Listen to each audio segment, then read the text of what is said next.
Hello and welcome. When you look at an Indian city, it's just this incredible, complex, vibrant place. But deep down, the systems that are supposed to make them run, a lot of them are kind of stuck in the past.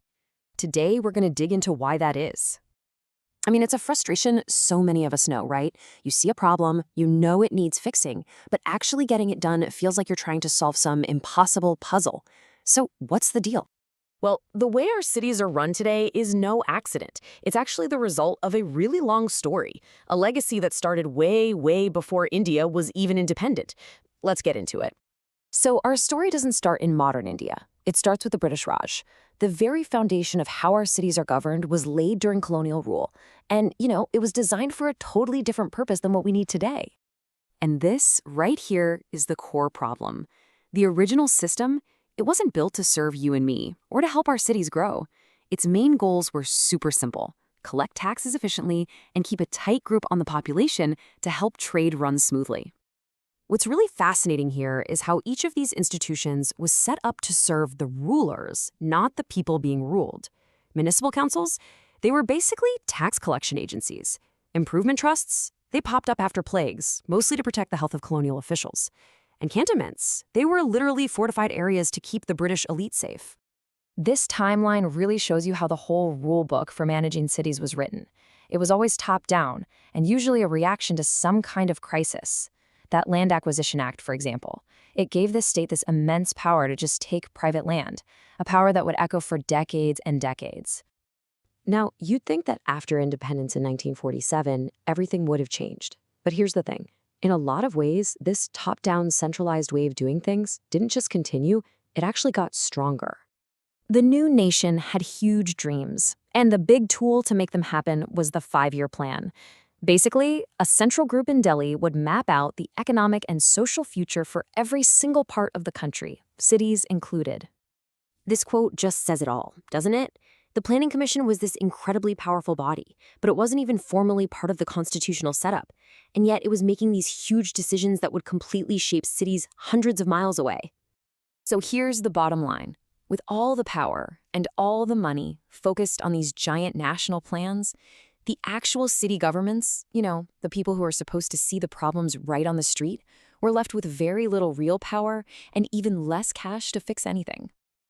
This whole top-down system went on for decades, but by the early 90s, India's cities were exploding, and it was obvious the system just wasn't working.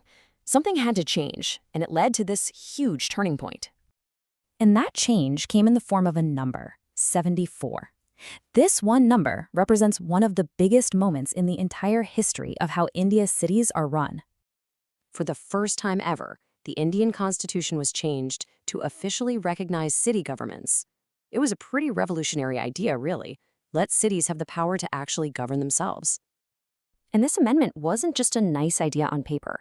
It laid out 18 specific jobs, things like urban planning and water supply, that were supposed to be handed over from the state governments directly to the city governments. That was the promise. But as we all know, a promise written in the Constitution is one thing. Actually making it happen on the ground, well, that's turned out to be a much, much slower and more complicated story. This chart shows it perfectly. It's what's called the devolution gap. That top bar is the benchmark. That's how much power was supposed to be transferred. But then look at the one below it. The national average, it's falling way short. It's a perfect picture of how slow states have been to let go of control. So it makes you wonder, right? If everyone agrees that giving power to local governments is the right thing to do, why hasn't it really happened, even after all these years? Well, it really boils down to 3 big roadblocks. First, it's about political power. States just don't want to give up control over cities, because that's where the money and influence are. Second, there were no real incentives pushing them to speed things up. And finally, there's a really practical problem, a lack of capacity. A lot of smaller cities just didn't have the expert staff they needed to take on all these new, complicated jobs. Now, this whole history of top-down control isn't just some abstract idea. It has had some truly disastrous real-world effects. Let me show you a perfect example. A law from 1976 that had great intentions but went completely wrong. Okay, so this law, called ULCRA, was passed back in '76. The idea sounded pretty good: put a limit on how much empty land a person could own in a city. And then the government would use the extra surplus land for public housing. In theory, a great plan. But the reality, wow, the reality is just wild. Look at this. Of all the surplus land that was identified, a massive 91.63% was never even touched. The government only managed to get about 8% of it. And the land that was actually used for what it was supposed to be for, housing for the poor, look at that tiny little sliver, just 0.37%. I mean, a policy designed to fix a housing crisis created basically no housing at all. So here's the critical point and the great irony of it all.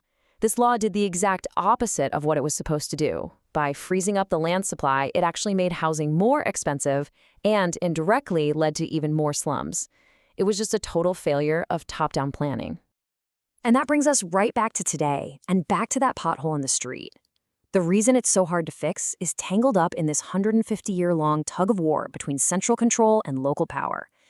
And as millions and millions more people pour into India's cities, the question of who really holds the power to shape their future is more important than ever. Thanks for joining me.